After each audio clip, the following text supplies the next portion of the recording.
Listo.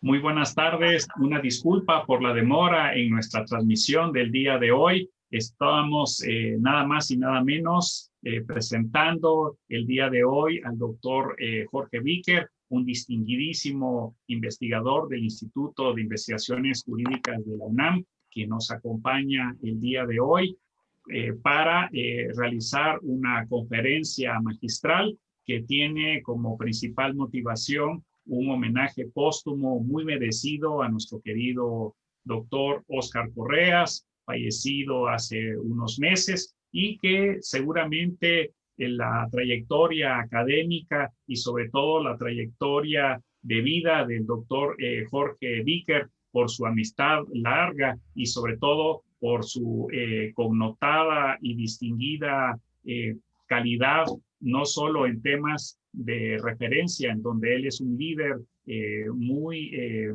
aclamado por la mayor parte de los especialistas en las metodologías de investigación jurídica, sino al mismo tiempo sobre el derecho económico en México. Es uno de los principales expositores que nos engalanan estas conferencias internacionales de crítica jurídica, y a nombre de la comisión organizadora le doy la más cordial bienvenida, querido doctor. Esta es su casa. Estamos muy contentos. Disculpe usted los problemas técnicos que tuvimos para la realización de esta transmisión, pero ya estamos aquí nuevamente. Doctor, tiene usted la palabra. Muchas gracias, doctor Ordóñez.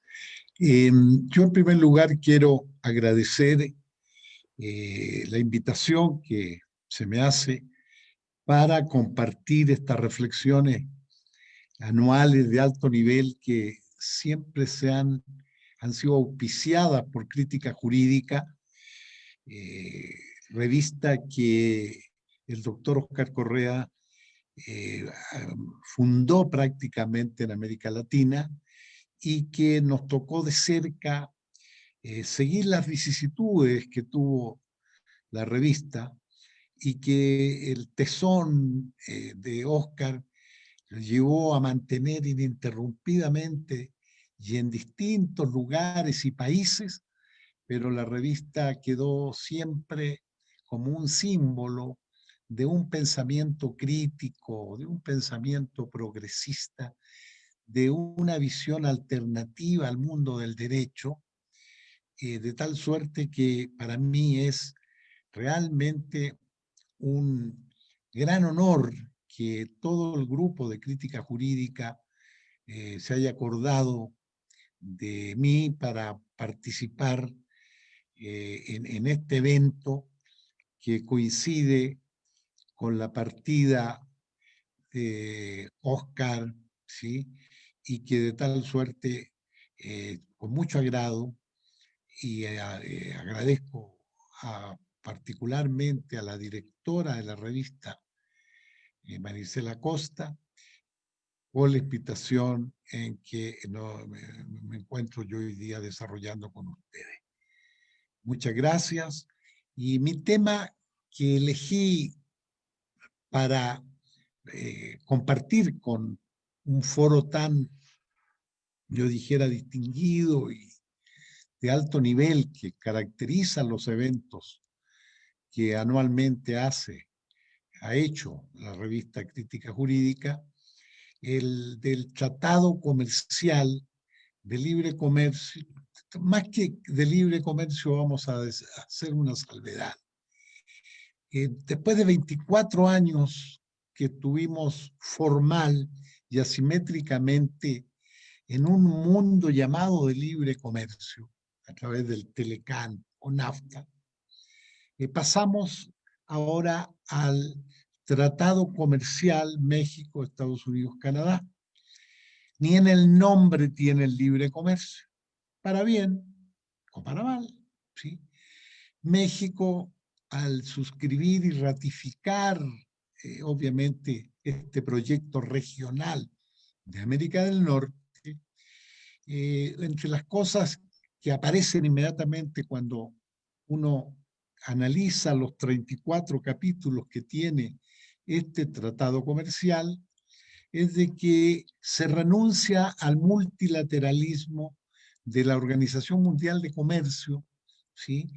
Que con todos sus claros oscuros, por ser multilateral, constituye un foro que recibe con éxito algunas veces, otras veces no, la mayoría de las veces, las inquietudes de los países periféricos, de los países en proceso de desarrollo, en vías de desarrollo emergente, como se les llama, pero es un foro eh, de posibilidades, por lo menos de ser escuchado.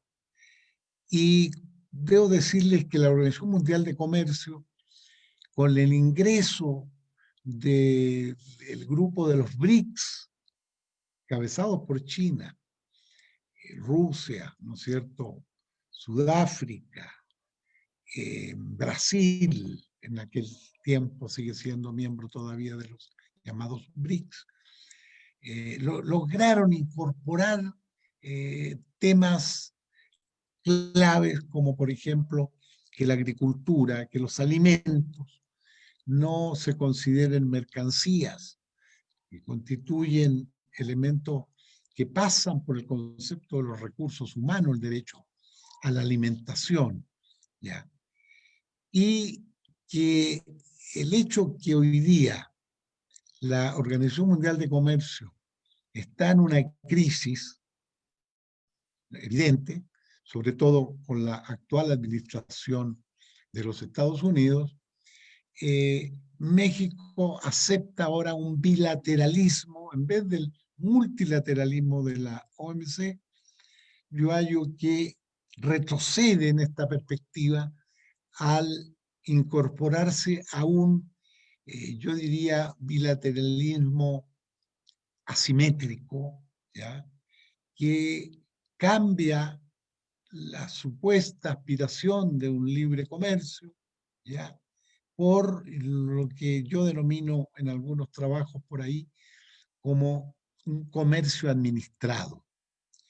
Y sucede que este comercio administrado obviamente no tiene nada que ver con el multilateralismo de la OMC u Organización Mundial de Comercio. Ese es un primer elemento que salta a la vista y que en el propio nombre ya no hay libre comercio, ya hay un comercio administrado.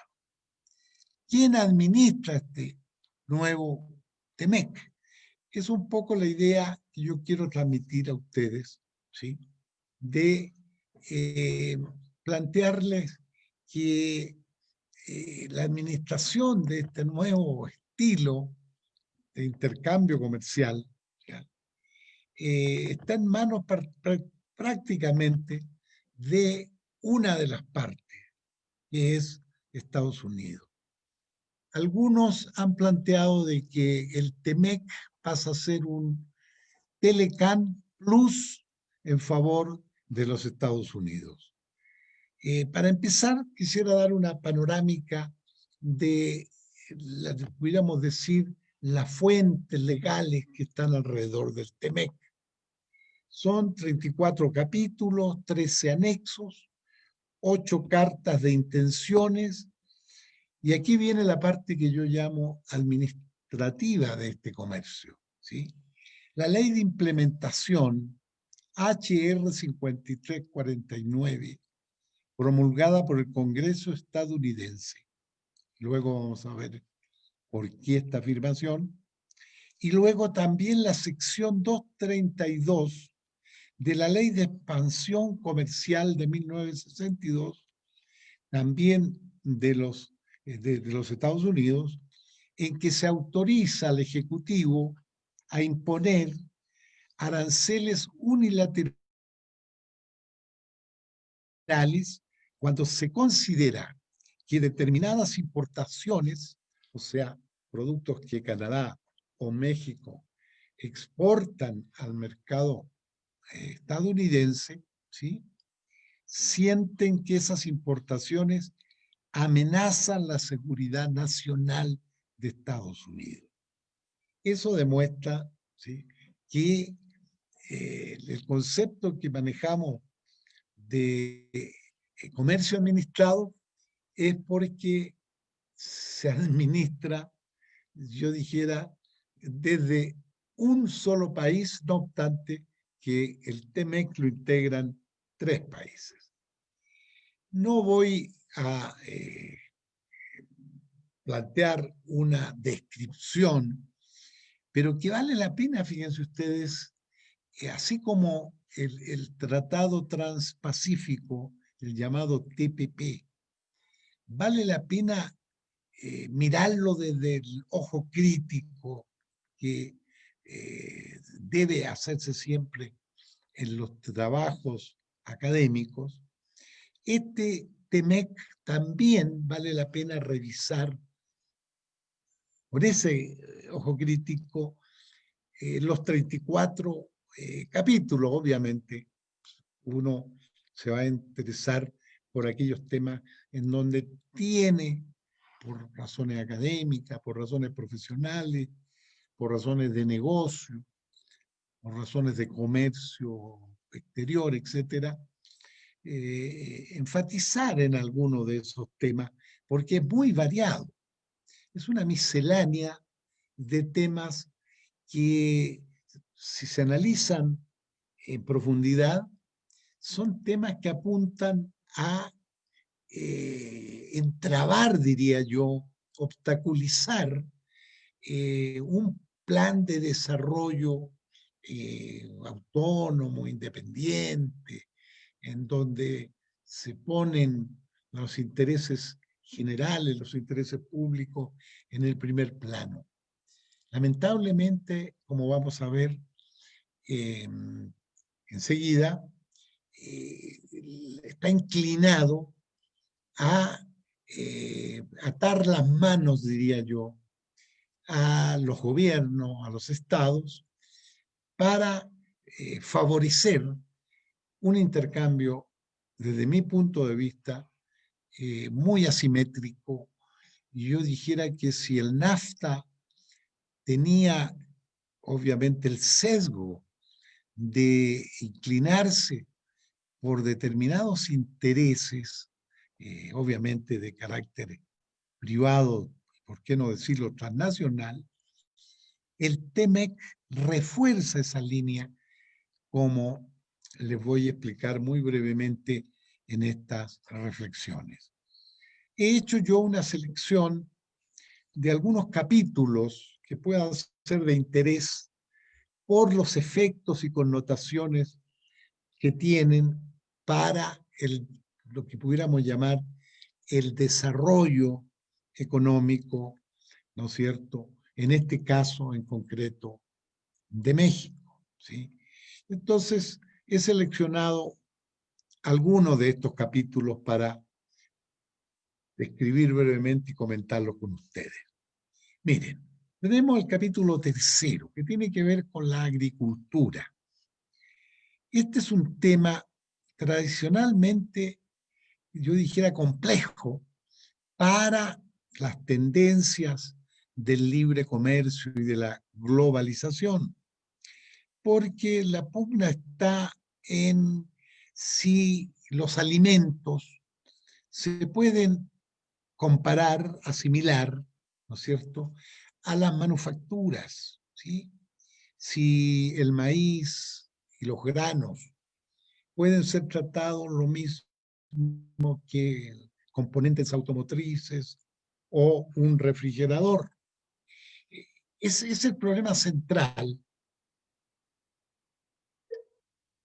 que ha acompañado al tema de la agricultura y que desde la creación del GATT, Acuerdo General de Arancel y Comercio, de por allá del 47, 48, del siglo pasado, siempre se excluyó el mundo de la agricultura. ¿Por qué? Porque la mayoría de los países europeos particularmente, y especialmente Estados Unidos y Canadá, se han preocupado mucho del tema alimenticio, y sus producciones agrícolas están amparadas en un esquema de subsidios, un esquemas de ayuda, ¿sí? Que les permite, en primer lugar, un autoabastecimiento, si me permite la expresión, es decir, atender la demanda interna de sus respectivos países. Europa lo aprendió de las guerras mundiales, particularmente de la Segunda Guerra Mundial, tal suerte que asumió una actitud de mucho respeto a la producción agropecuaria, a la agricultura, a los granos, etcétera, ¿sí? Y entonces, este esquema se impone o trata de imponer a toda América Latina, ¿sí? Porque si ustedes revisan los tratados que ha habido de libre comercio, ¿sí? Con Perú, con Chile, con Colombia, con Ecuador, que se lo están tratando de revitalizar después del periodo del presidente Correa, se suspendió toda negociación, quieren volver a ello. Bueno, quieren imponer el esquema de que los alimentos se asimilan a las mercancías y de tal suerte que tienen que tener un tratamiento liberatorio al máximo, en donde los países latinoamericanos y México en particular debe permitir al máximo la importación de todo tipo de alimentos y desalentar la producción de alimentos internos. Y ese es el gran drama que el NAFTA le dejó a México, de que el maíz, particularmente el maíz amarillo, se importan millones de toneladas anuales. Afortunadamente, el maíz blanco, que es para el consumo humano, sí, México es hasta este momento autosuficiente e incluso exportador del maíz blanco desde las zonas de Sinaloa y Sonora por allá. En fin, ¿qué dice el TEMEC en agricultura? Yo tomo 3 rubros simplemente para poner en evidencia lo que acabo de plantear.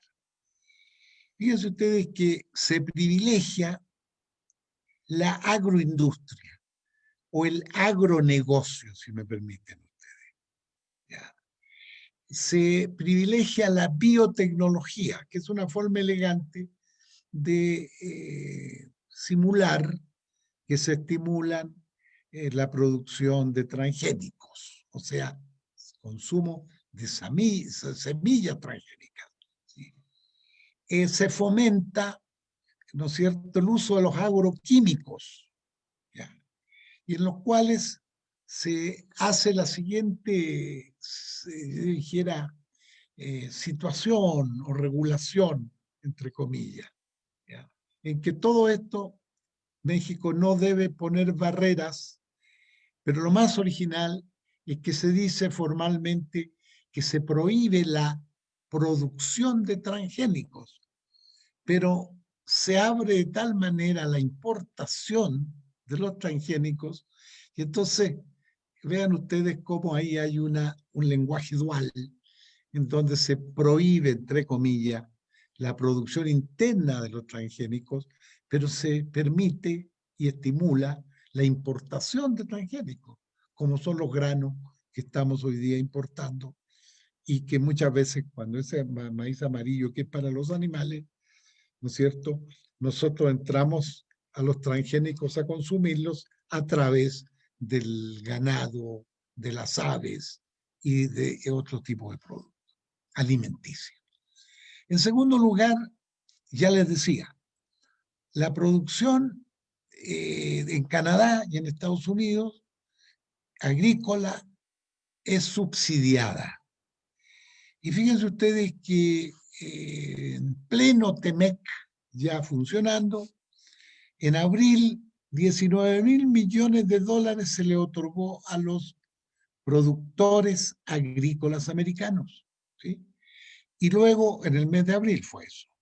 Y luego en septiembre, ¿sí?, se entregan 14.000 millones de dólares a esos productores americanos. Bueno, sucede que nuestros productores agrícolas mexicanos están, como ustedes ven, compitiendo no con ellos, con los productores de Canadá o de Estados Unidos, sino están compitiendo con la Oficina del Tesoro de los Estados Unidos. Entonces, en esas condiciones tan desleales, es muy difícil ser competitivo, como ustedes comprenderán. Y luego, la forma como ya es esto una decisión de política interna, nuestra en este caso, tenemos que se recupera una noción que lo aplican todos los países europeos y el propio Canadá para la leche y las aves, en fin, que vienen a ser los llamados precios de garantías. Y entonces se dice que en México recuperamos la noción de precios de garantía, sí, pero para pequeñísimos productores con no superior de 5 hectáreas, figúrense ustedes, que tipo milpas, ¿no es cierto?, que producen maíz, frijol, arroz, leche, azúcar.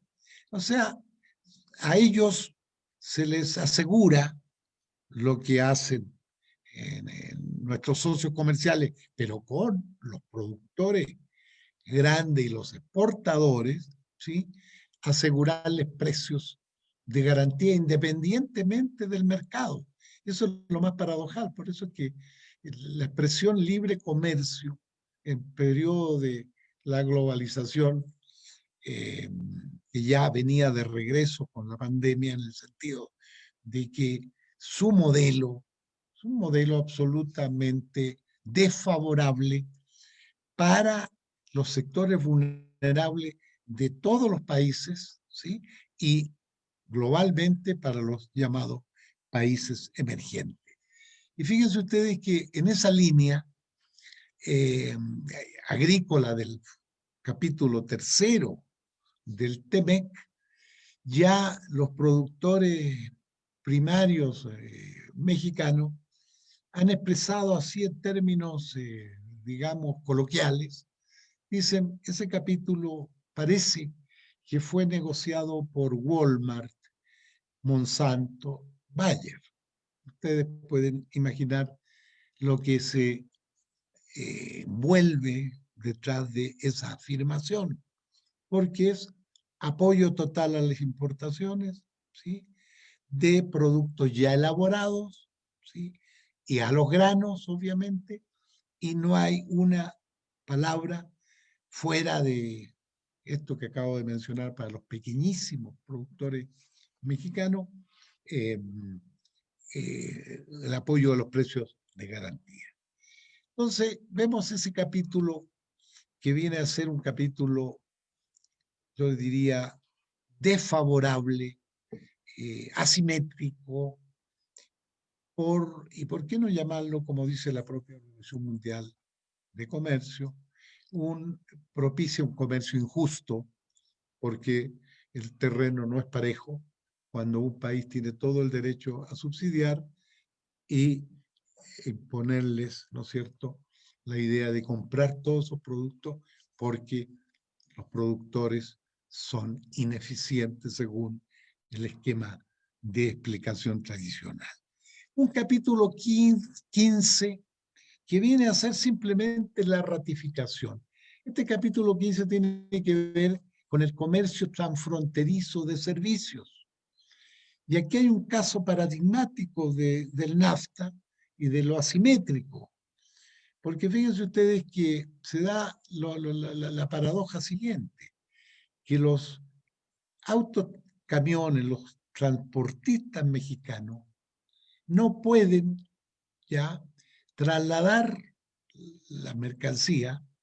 Piensen solamente que exportamos el 80% de nuestros productos a Estados Unidos y ese comercio es en un 90% poquito menos de ese 80%, trasladado por vía terrestre, por carretera. Bueno, sucede que los transportistas mexicanos no pueden, con su carga nacional, llegar hasta el punto de destino, porque sucede que el gremio y las empresas camioneras, transportistas americanas, impiden el acceso de los camiones de México al interior de los Estados Unidos. Y se da una asimetría más evidente porque Canadá puede entrar sin ningún problema al territorio americano, ¿sí? Y nosotros aquí, ustedes han visto en las carreteras, en muchos de esos trailers que se ha discutido tanto su presencia en las carreteras, esas son muchas de empresas americanas que ellas sí pueden traer los productos que le traen a Walmart y dejárselas en el destino final. México tiene una carga de Guadalajara a Chicago, tiene que primero ver si le dan permiso a determinado número de empresas camioneras, transportistas mexicanas, para llevar el producto hasta Chicago, ¿sí? Si no, tiene que descargar en la frontera, hacer un transbordo y tomarlo, la carga esa, camión del vecino del norte, para llevarlo a destino. Esto, fíjense ustedes que en el NAFTA, en un panel que se hizo para discutir este incumplimiento de un factor, falta de reciprocidad, discriminación, en fin, lo ganó ese panel México. Sucede que nunca lo cumplieron nuestros vecinos. Entonces, este capítulo 15 no alteró en absoluto esa injusticia que se ve claramente de que no pueden los transportistas nacionales poder trabajar hasta el destino de un producto que es vendido y exportado por Estados Unidos. Bien.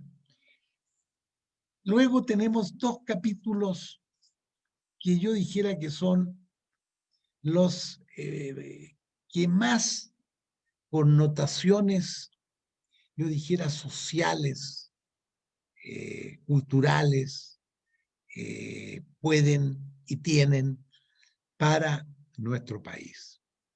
Fíjense ustedes que el 19 tiene que ver con el comercio digital, el famoso comercio electrónico, y el 20 con la propiedad intelectual. Aquí yo quiero hacer una breve, si ustedes quieren, comentario introductorio al tema. Fíjense que estamos viviendo lo que ya algunos han calificado como un capitalismo monopolista cognitivo, ¿sí? En el sentido de que el conocimiento que hoy día se maneja bajo el concepto de innovaciones, ¿sí?, pasa a ser uno de los factores de mayor rentabilidad para empresas y países. Entonces, el mundo primero del comercio digital y el de la propiedad intelectual están muy unidos, ¿sí? Se ha ido, fíjense ustedes, concentrando en las plataformas que manejan, ¿no es cierto?, todo el comercio digital internacional, ¿ya? Plataformas que tienen nombres y apellidos que todos conocemos y todos usamos, ¿no es cierto?, y que están concentradas en, básicamente, en uno de los miembros del TEMEC. ¿Ya?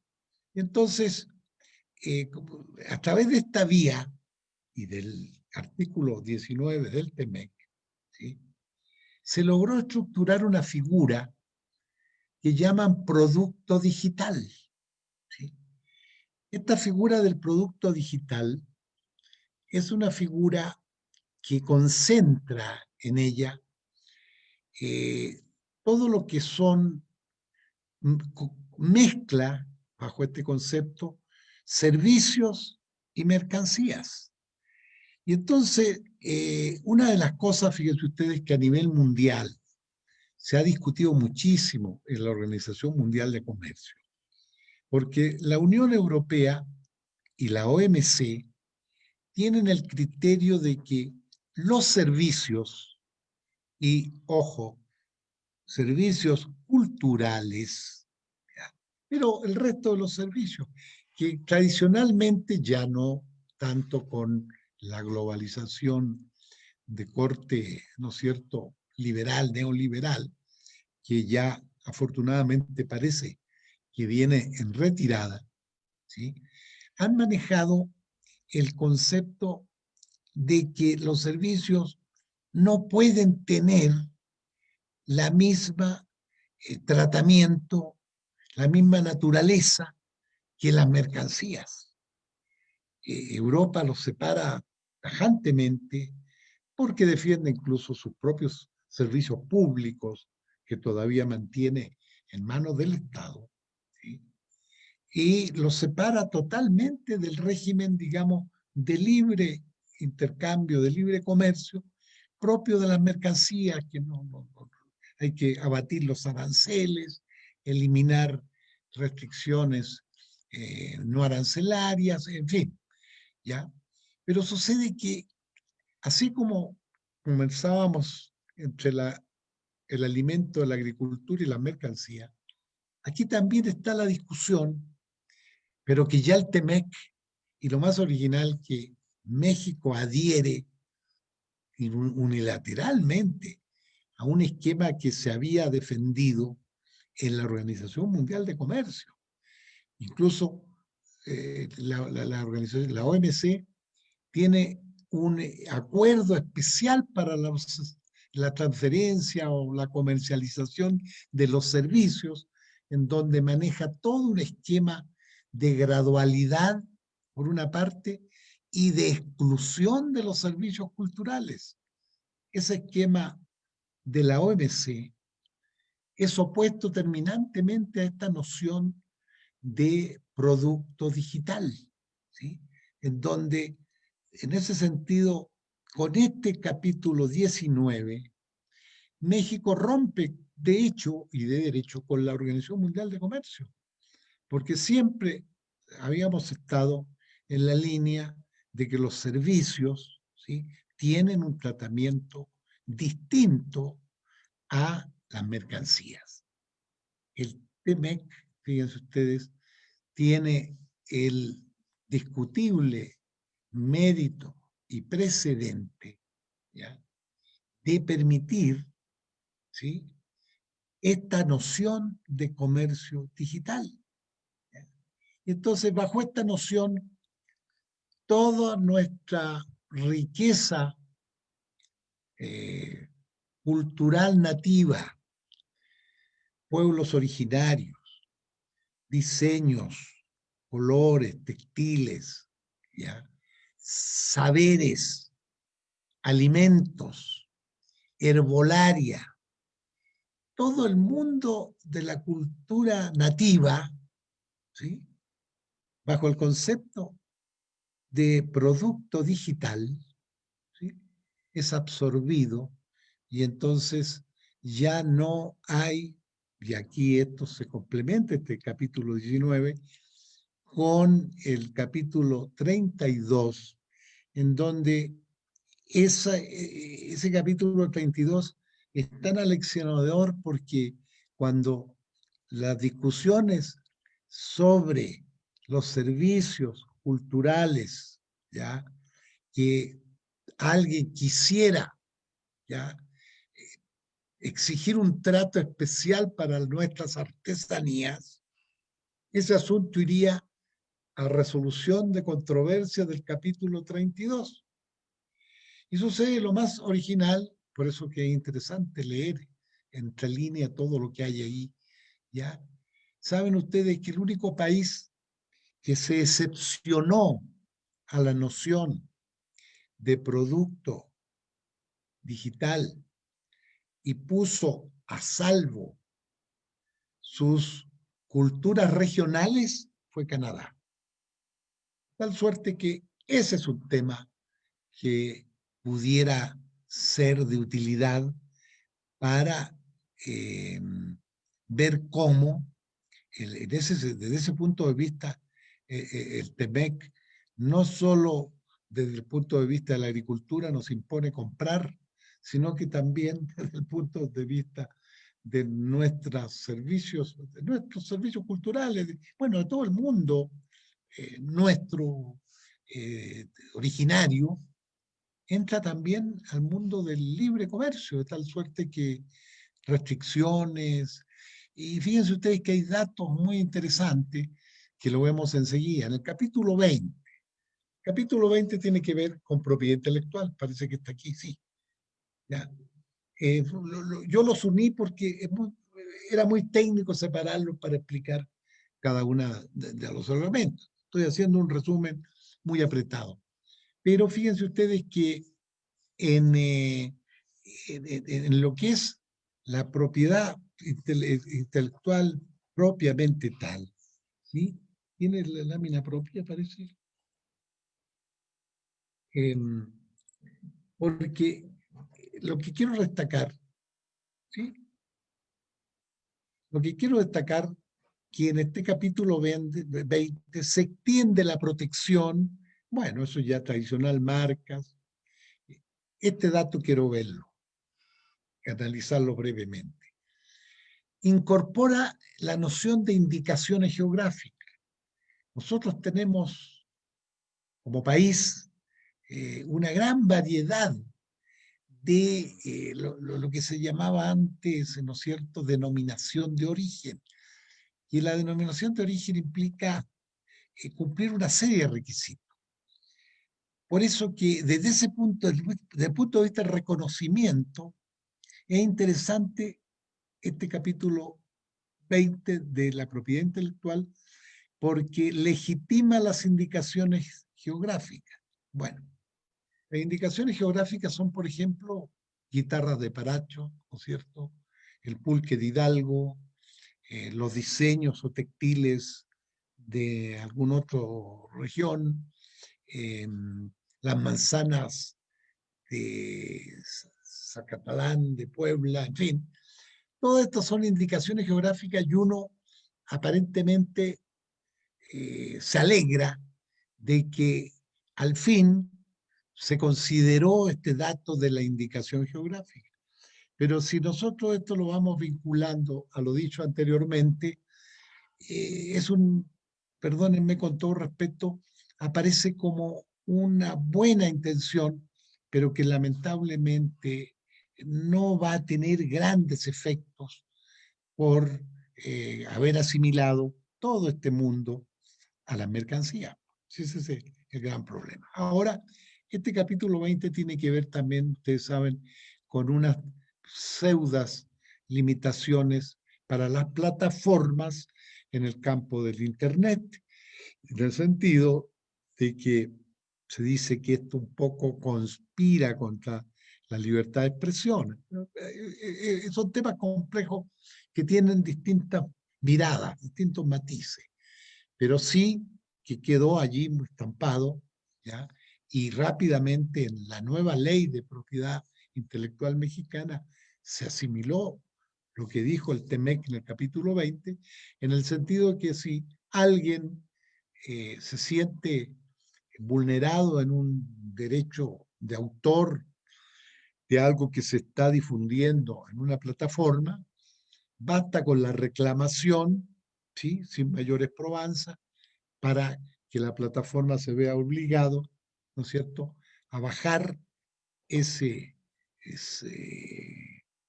infracción a un derecho de autor. Esto, les digo, quedó ya en el TEMEC como obligatorio y obviamente muy delictualmente tratado. El caso, como ustedes saben, de las películas que se transmiten en cine, o sea, las copias de las películas que se transmiten en cine.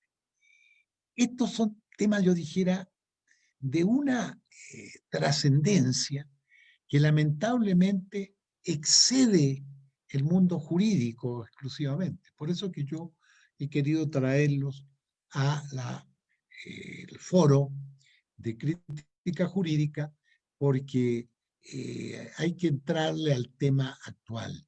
Este tema tiene mucho que ver con este monopolio cognitivo en que incluso, lo decimos al final, el estímulo a la migración calificada, ¿ya?, es un elemento que también entra en el juego del monopolio cognitivo, que es una característica que un epistemólogo extraordinario que trabajó aquí en el Colegio de México, el doctor Hugo Semmelman, siempre lo denunció, lo reclamó, de que nosotros los cientistas sociales, los que nos dedicamos a las ciencias sociales, ¿sí?, hemos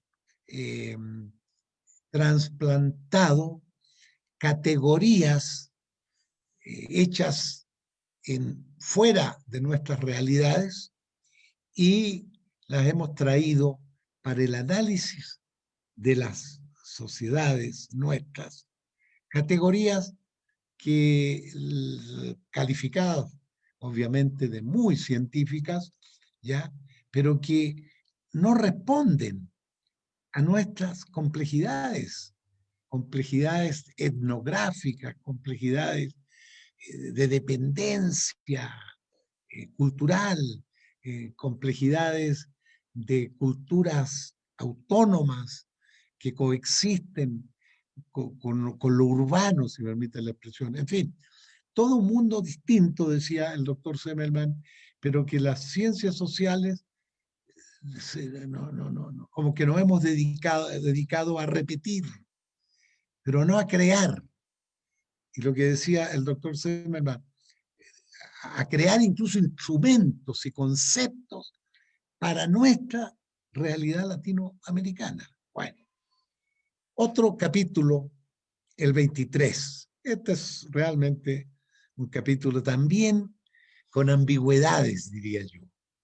Porque como les digo, el 20 incorpora las indicaciones geográficas, es un punto a favor, ¿ya? Y tiene sus claros y sus oscuros inmediatamente en el capítulo 19, en fin. Pero vean este capítulo 20 laboral, en que todos nos sorprendimos cuando nos enteramos que los sindicatos, pues que esta fue una imposición, si me permite la expresión, de los demócratas que alcanzaron a intervenir en la negociación del TEMEC, ¿ya?, de que los sindicatos estadounidenses y canadienses están preocupadísimos por las condiciones laborales precarias de nuestra gente, de nuestros trabajadores. Eso fue un primer dato que nos sorprendió a todo mundo, ¿ya?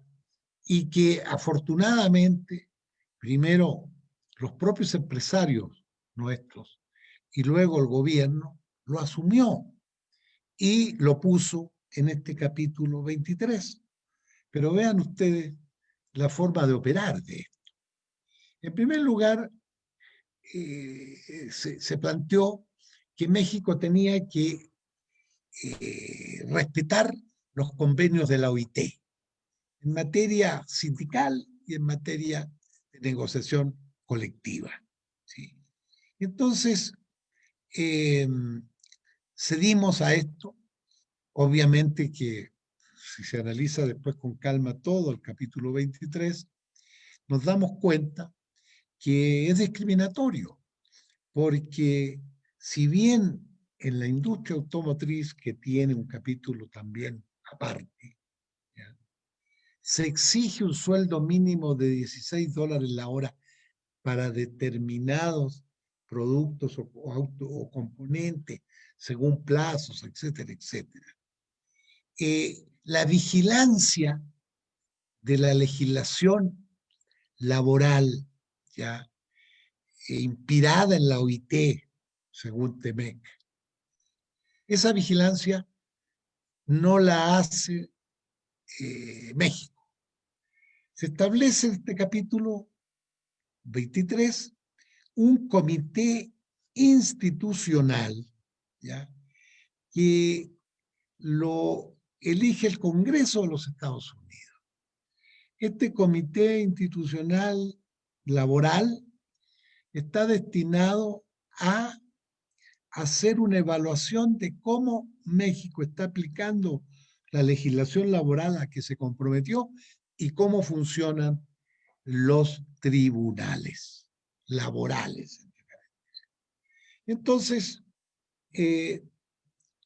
ese comité institucional, ¿ya?, tiene que entregar cada 2 años unos informes. ¿Y de dónde saca la información? A través de unos, llamarle, consejeros laborales, inspectores laborales, vigilantes laborales, como ustedes quieran llamarle, ¿sí? Se le pone una forma muy, ustedes quieren, sofisticada, ¿ya? Inspectores laborales, tengo entendido, ¿sí?, que van a estar adscritos a las embajadas, a la embajada de Estados Unidos en México. Y entonces esos señores van a informar al comité institucional y el comité institucional va a tener que entregar informes cada 2 años, ¿ya?, de cómo México está cumpliendo, ¿ya?, la elección libre de los sindicatos, ¿sí?, de los dirigentes sindicales, obviamente, en elecciones libres, secretas, imparciales, etcétera, democráticas, ¿ya?, y que se están cumpliendo estrictamente los horarios, ¿no es cierto?, y todas las prestaciones que tiene lugar ya en el estilo de legislación laboral. Pero al mismo tiempo, fuera de esto sustantivo que es discutible, porque fíjense ustedes que uno a primera vista podría decir, no está mal, que se aplique la ley y se la cumpla, pues, ¿sí?, y que los tribunales laborales funcionen como tales, ¿sí?, muy, yo dijera, progresista respecto a lo que eran las juntas de conciliación y arbitraje, que formalmente en nuestro país cumplían esa función conciliatoria, pero que era siempre muy inclinada a un solo lado y generalmente poco obtenían los trabajadores de esas instancias. Y entonces uno aparentemente dice, está muy bien, pero fíjense ustedes que tiene una discriminación. Si ustedes leen las últimas frases de esta lámina, no es para todos los trabajadores, la vigilancia. Es para, vean las industrias que ellos privilegian, ¿sí? Es solo para los componentes aeroespaciales, Querétaro, autos y autopartes, productos cosméticos, productos de panaderías, acero, aluminio, vidrios, cerámicas, plásticos, forjas, etcétera, y minería.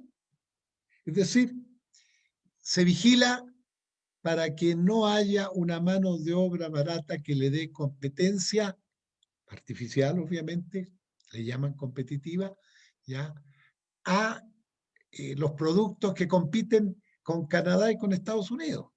O sea, la vigilancia debiera ser, desde mi modesto punto de vista, erga omnes, es decir, a todos los trabajadores. No, pero ellos lo plantearon que solo en esos sectores va a haber vigilancia estricta, porque son los sectores que compiten con ellos. Vean ustedes el perfil asimétrico que esto plantea. Ya,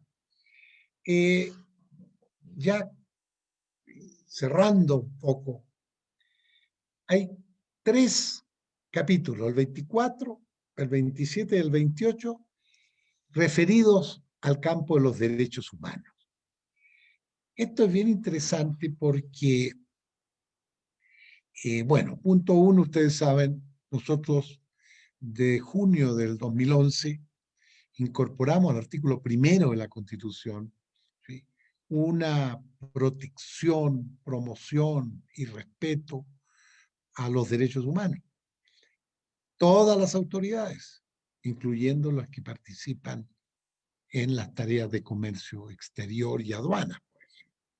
Bien, entonces se plantea ahora que nuestra propia política exterior obliga al presidente a negociar acuerdos comerciales, tratados comerciales, en función también de los derechos humanos.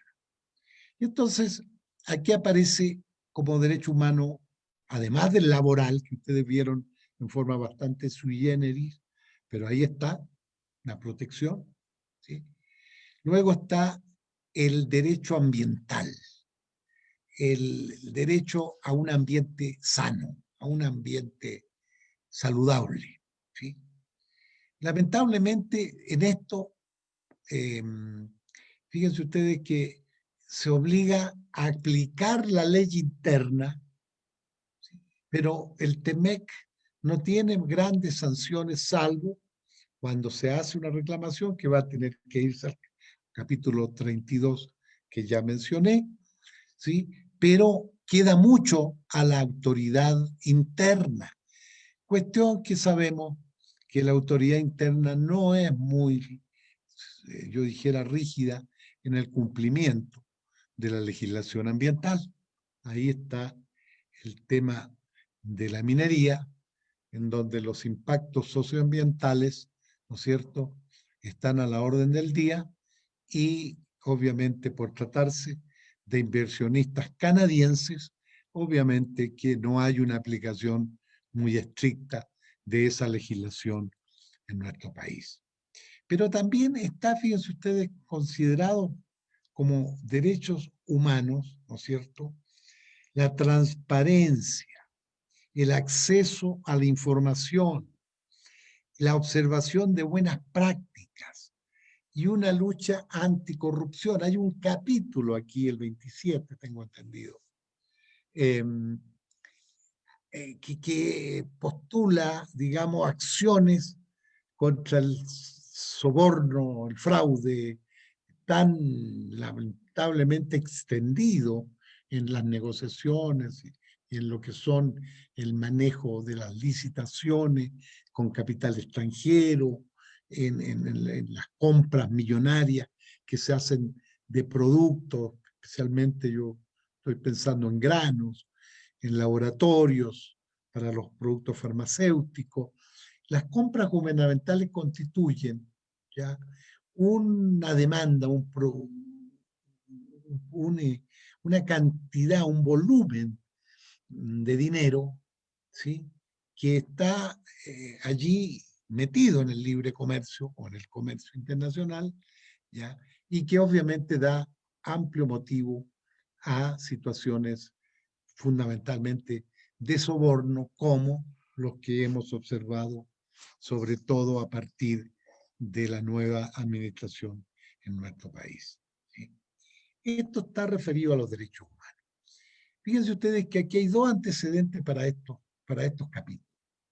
La Unión Europea no suscribe tratados comerciales, ¿sí?, si no hay una observancia plena, absoluta de derechos humanos.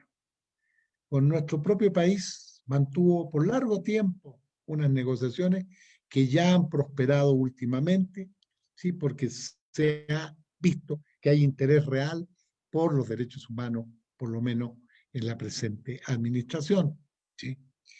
El otro dato interesante es que, como tratados de libre comercio, la Alianza del Pacífico, que integran Perú, Chile, Colombia y México, fueron una avanzada interesante que incorporaron al Tratado Marco de la Alianza del Pacífico hace algunos años, ¿sí?, un capítulo de derechos humanos.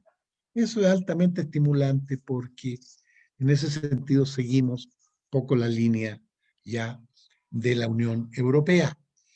aquí se hace no como capítulo expreso, pero se reparte en capítulos que van desde lo laboral, bajo el prisma que planteamos, el ambiental, el capítulo especial, el 24, para el medio ambiente, y luego todo esto que tiene que ver con las buenas prácticas comerciales, con la anticorrupción, ¿no es cierto?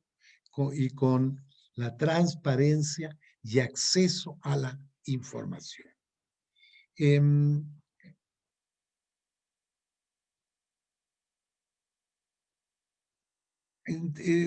Yo dijera que el concepto de comercio justo que la Organización Mundial de Comercio ha estado planteando, particularmente yo dijera al impulso de la entrada de China por allá por el año 2000, 2001, ¿sí? Y de los BRICS, que le dieron un impulso, yo dijera, progresista a la Organización Mundial de Comercio, porque incorporaron este tipo de principios. Se los leo rápidamente, véanlo ahí. Creación de oportunidades para productores con desventaja económica. Ahí están, por los agricultores que no reciben subsidios. Transparencia y responsabilidad. Prácticas comerciales justas. ¿Ya? Pago de un precio justo. ¿Sí? Asegurar ausencia de trabajo infantil, los niños, y trabajo forzoso. Compromiso con la no discriminación, equidad de género y libertad de asociación. Eso está en lo que estábamos planteando de la OIT. Asegurar buenas condiciones de trabajo. ¿Ya? Facilitar el desarrollo de capacidades. Promoción de comercio justo, lo que acabamos de plantear. Y respeto por el medio ambiente. Tal vez le faltó allí incorporar algo que está siendo ahora también manejado a niveles por lo menos conceptuales, ¿sí? En el fomento de la responsabilidad social de las empresas. ¿Sí? Luego, les decía yo que se está viendo que todo esto que yo acababa de mencionar, ¿sí?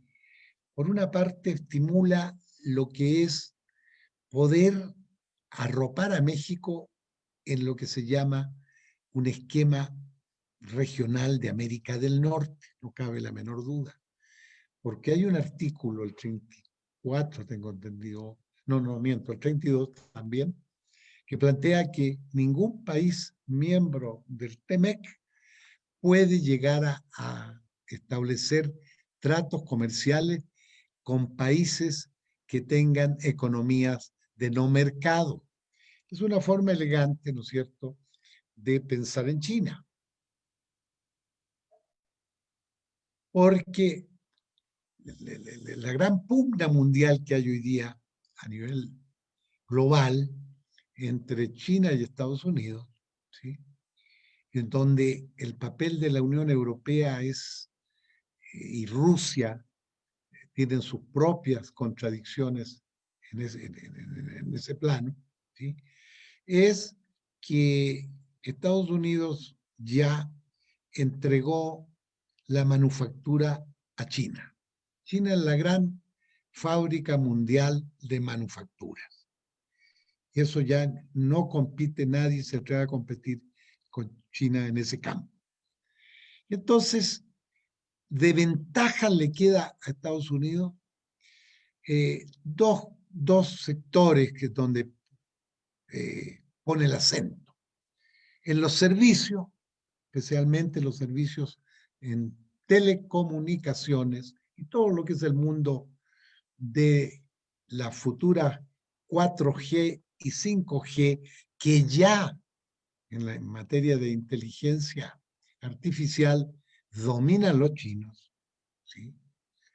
Y en el campo de los granos, de la agricultura. Es allí donde está entonces el centro, yo dijera, de la contradicción, ¿ya?, que hay en la gran polémica entre China y Estados Unidos respecto al comercio mundial. Pero sucede que esta pugna se refleja en, fíjense ustedes, algunos datos que yo entrego finalmente, ¿sí?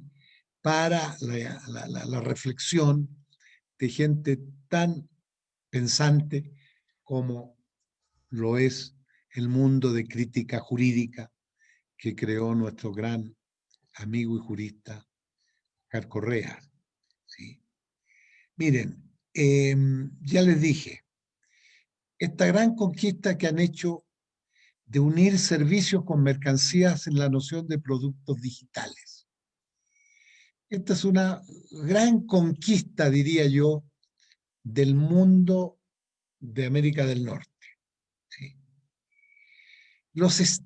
La neutralidad técnica, este es un dato bien importante que afortunadamente el nuevo CONACYT nuestro lo ha entendido perfectamente. El hablar de una ciencia neutra o una tecnología neutra es simplemente de darle la espalda a nuestras realidades. Si bien la ciencia universal que ataca los problemas fundamentales hoy día, ¿no es cierto? No puede lo que se llama la ciencia básica, de mejorarse, o omitirse, o postergarse, pero sucede que la ciencia de frontera, la ciencia que tiene que ver con las necesidades de América Latina, con los problemas de alimentación, con los problemas de cómo enfrentamos las pandemias, las epidemias, ¿sí? Todo el problema de la alimentación industrializada que vino a reemplazar a nuestros recursos naturales en materia de alimentos. ¿Ya? Eh, la incorporación de los estándares. En esto no me puedo alargar, pero es un problema fundamental para el control de los alimentos, ¿sí? Las expresiones culturales como mercancías, ¿sí? En el sentido de que hoy día todo se maneja a través del libre mercado.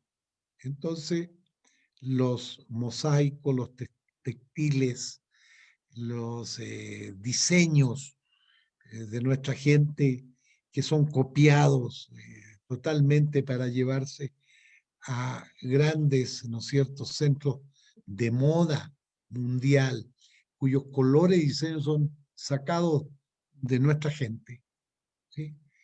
Esas expresiones ya se volvieron mercancía. Las patentes, fíjense ustedes, todo el régimen de patente, ¿sí? Ese régimen de patente ya no exige nacionalidades. Eso se llama, ¿sí?, monopolio cognitivo, capitalismo monopolista cognitivo. Ya no interesa preguntarle de qué nacionalidad es el que va a registrar una patente. Esa es globalización cognitiva, ¿sí? Y casi finalmente, fíjense usted que el fomento de la migración calificada, ¿ya? Según Bolívar Echeverría, ¿sí?, sostiene que México en 15 años, vía becas del CONACYT, anterior obviamente, ha enviado en 15 años cerca de 1 millón de profesionales mexicanos a doctorarse en las universidades de Estados Unidos, ¿sí? Y la mayoría se han quedado allá. Es decir, aquí se da lo más original que ustedes puedan simplemente pensar. Una exportación de cerebros. Y la exportación de cerebros la estamos haciendo los latinoamericanos en general. Entonces, el atractivo por las becas allá. 2, el publicar en las revistas que solo miden el impacto bajo criterios mercantilistas, todo esto forma parte de un mundo que implica el nuevo dominio del capitalismo cognitivo, capitalismo industrial, capitalismo financiero, y hoy día vivimos el capitalismo cognitivo, que se expresa, no cabe duda, en los grandes rasgos que les pude dar de los capítulos del TEMEC que pude simplemente externar esta vez para ustedes. Muchas gracias. Muchísimas gracias, querido doctor. Hay varios comentarios y hay muchas preguntas que nos está dejando el día de hoy. Hay dos preguntas de nuestro público. La primera de Rubens Garca, quien pregunta, ¿y quién se encarga de vigilar los sindicatos?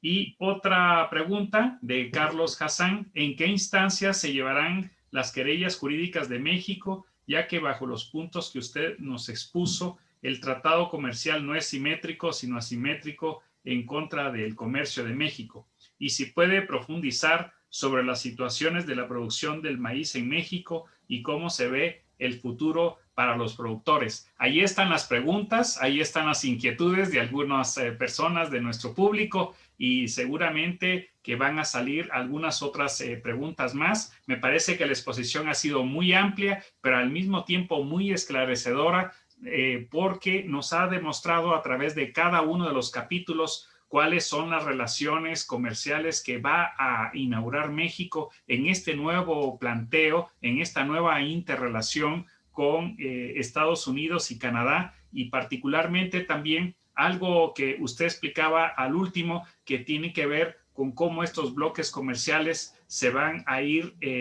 trazando también rutas y sobre todo de relaciones y de pactos económicos con otros continentes. Eso es sumamente interesante. Bien, yo no quiero extenderme en mis comentarios, sino pasar también a otra pregunta que también nos ha hecho llegar Ana Ponce, que me dice, me gustaría que nos orientara sobre el futuro de la minería a cielo abierto y el daño que causa al medio ambiente y la posibilidad de que México regule esta actividad de una forma más restrictiva en beneficio de los centros poblacionales. Bueno, estas tres preguntas yo creo que lo dejamos hasta aquí y si hubiese algunas más, pues se las vamos a hacer llegar, mi estimado doctor. Adelante, por favor. Híjole. Bueno, la primera, ¿quién vigila a los sindicatos? Bueno, si se supone que ahora se van a elegir por la base, ¿ya? Habrá una nueva cultura sindical en el sentido de que al responder directamente al sentir de las bases, ¿no es cierto? Yo pienso que ahí puede haber un cambio tal vez lento, porque es un área tremendamente atrasada, digamos yo, digamos, desde el punto de vista de sentir democrático, participativo, en general. ¿Sí? No tengo por ahora más que agregar en ese campo. El segundo punto, bueno, la solución de controversia, hay un mecanismo establecido con paneles, ¿sí? Para resolver los conflictos, pero la parte, yo dijera, más débil, o sea, muy parecido a los paneles que se manejaron en el NAFTA Telecán. Yo tuve la oportunidad de participar en algunos de ellos, en el sentido de que cuando una autoridad interna aplica una sanción, ya se renuncia a todo tipo de recurso ante tribunal interno, así era en el NAFTA, ¿sí? Y se pasa directamente a un panel binacional formado por árbitros o panelistas elegidos recíprocamente en el sentido de que de la lista mexicana y una lista americana, entonces Estados Unidos elige a cuál de estos mexicanos quiere de árbitro y viceversa. Por lo menos así funcionó el mecanismo de solución de controversia de NAFTA. TEMEC tienen en algo, por ejemplo, en lo que son los remedios comerciales del capítulo que viene a ser el capítulo 10. De los remedios comerciales hay ahí los mecanismos para resolver salvaguardas, para resolver dumping, subsidios, prácticas desleales, etcétera, que es un sistema que repite el capítulo 19 anterior del Telecán. Pero yo pienso que la parte más débil por eso que lo planteé así al comienzo, es que sucede que hay dos leyes internas de Estados Unidos que son las que van a regir conflictos. Y entonces aquí se da lo paradójico, que siendo tres países en algunas situaciones concretas, ¿sí?, se puede aplicar una ley de seguridad que se llama ley lo mencioné yo en una lámina, ¿sí?, vigente en Estados Unidos en 1962, ¿sí?, de acuerdos comerciales, algo así. Bueno, en donde cuando Estados Unidos ve que, por ejemplo, el acero chino o el acero mexicano es independiente, no tiene nada que ver TEMEC, ¿ya? Simplemente aplica aranceles como los que aplicó un tiempo, recuerdan ustedes, del X%, ¿sí?, sin ninguna instancia previa, aplicó una ley interna, ¿sí?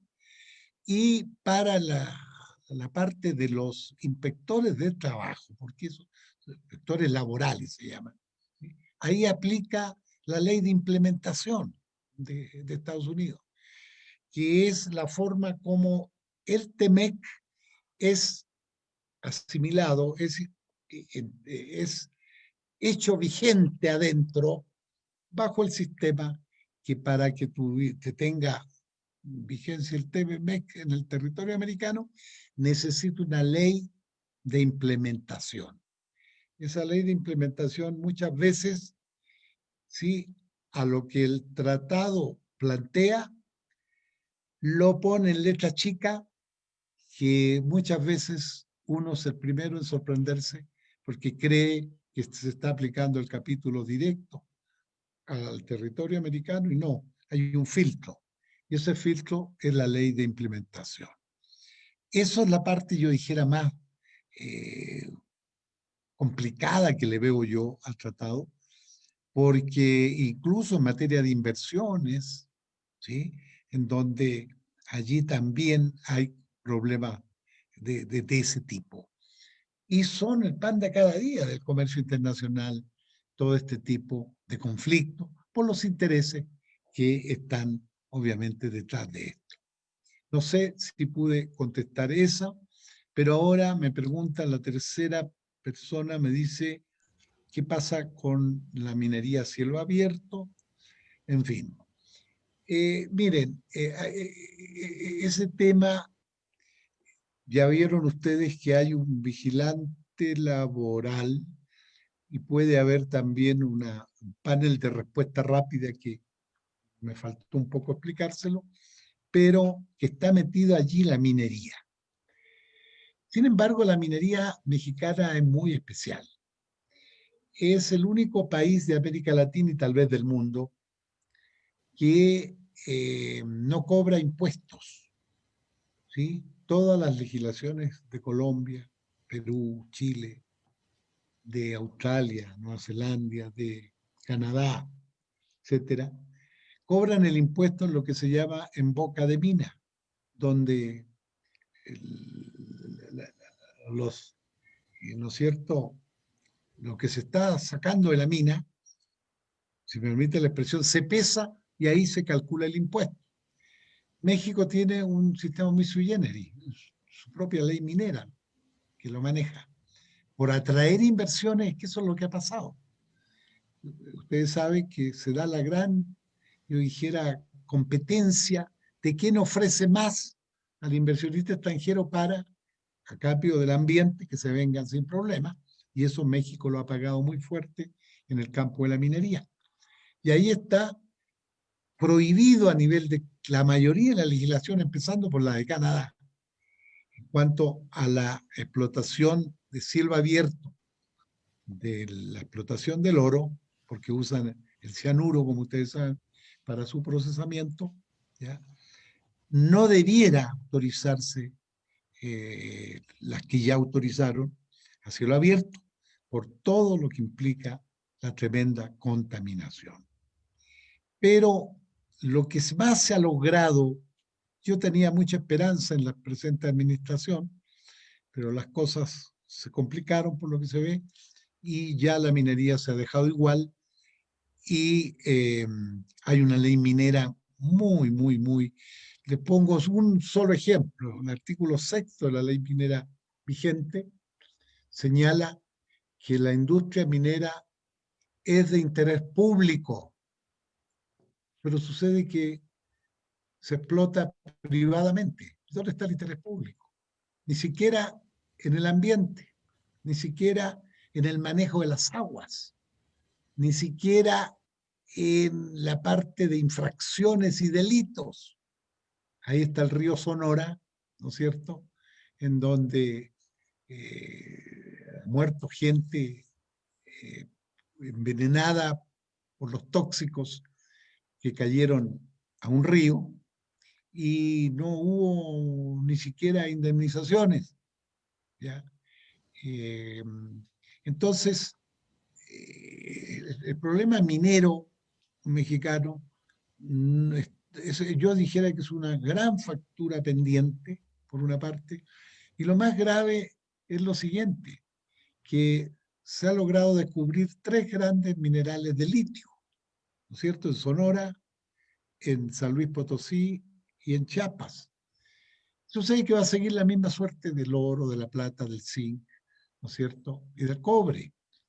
Es decir, van a pagar derechos por hectáreas que les gusta 50 pesos, 100 pesos por hectárea, pero no por lo que hay debajo de la hectárea, ¿ya?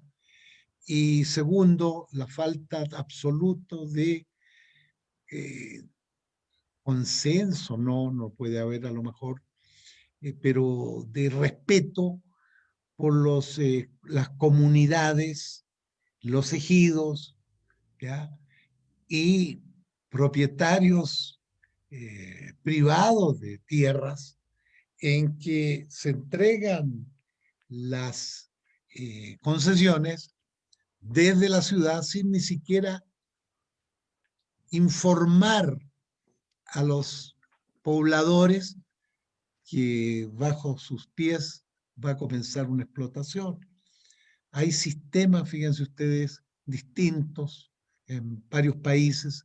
Colombia protege mucho el ambiente en el campo minero, ¿ya?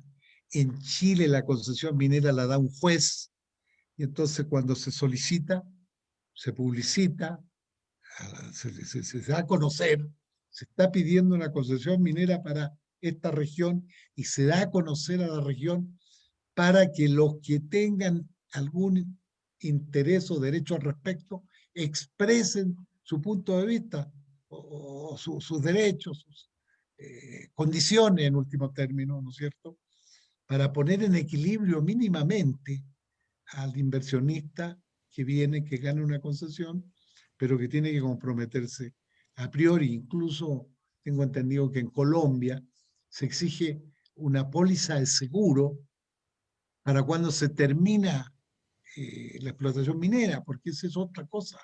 Aquí en nuestro país se van los productores mineros, las empresas, y dejan lo que se llaman unos grandes toneladas de jales que, que vienen a hacer la mezcla de la tierra con minerales, queda ahí, no, obviamente no, los desechos de esa explotación, pero sucede que siguen contaminando por largo tiempo el aire, las aguas, los ríos, los canales, en fin, y los señores ya ni están en el país. Entonces, en Colombia, para prever eso, se establece una póliza de seguro que garantice que se tienen que dejar por lo menos saldado ese terrible problema, porque es tan o más contaminante una mina en funcionamiento, en explotación, que una mina cerrada y con los jales afuera. Creo haber cumplido brevemente con la respuesta, pero es un tema que da para mucho, para seguir reflexionando. En fin, pues, Perfecto. las Sí, preguntas que haya me las mandan a mi correo, en lo que yo sí. pueda ser útil y responder, Y por y les supuesto, agradezco mucho y lo hago muy contento por haber colaborado con ustedes y con el gran Óscar Correa y Crítica Jurídica. Muchas gracias. muchísimas gracias, doctor, por toda esta exposición tan magistral, que es seguramente un tema muy complejo, es un tema que lleva ya discutiéndose muchos años, pero usted en unas cuantas pinceladas nos ha podido dibujar desde una visión crítica todas estas perspectivas y sobre todo los alcances que tiene el TEMEC. Seguramente todo esto va a servir aquí a nuestro público, a sus seguidores, seguramente también sus estudiantes en línea, para que también ustedes dentro del Instituto de Investigaciones Jurídicas sigan al doctor, le escriban y vamos a continuar con estos diálogos el día de mañana. Vamos a iniciar a las 10 en punto de la mañana con una nueva mesa de trabajo a la cual nosotros queremos hacerles y extenderles una muy cordial invitación. Nosotros realmente estamos muy contentos de que termine el día de esta manera, con broche de oro, verdaderamente con esta exposición sobre el TEMEC. Y el día de mañana los invitamos a la mesa sobre avances y retrocesos del constitucionalismo andino, que coordina el doctor Luis Fernando Ávila Alinzán. Las invitamos para que nos acompañen el día de mañana. Por el día de hoy hemos llegado a nuestro término. Les agradecemos muchísimo. Muchas gracias, doctor. Estamos, como siempre, muy agradecidos con usted y a nombre de la comisión organizadora, pues vamos a estarle haciendo llegar su constancia de participación próximamente. Muchas gracias, doctor. Gracias a ustedes. Muy amable.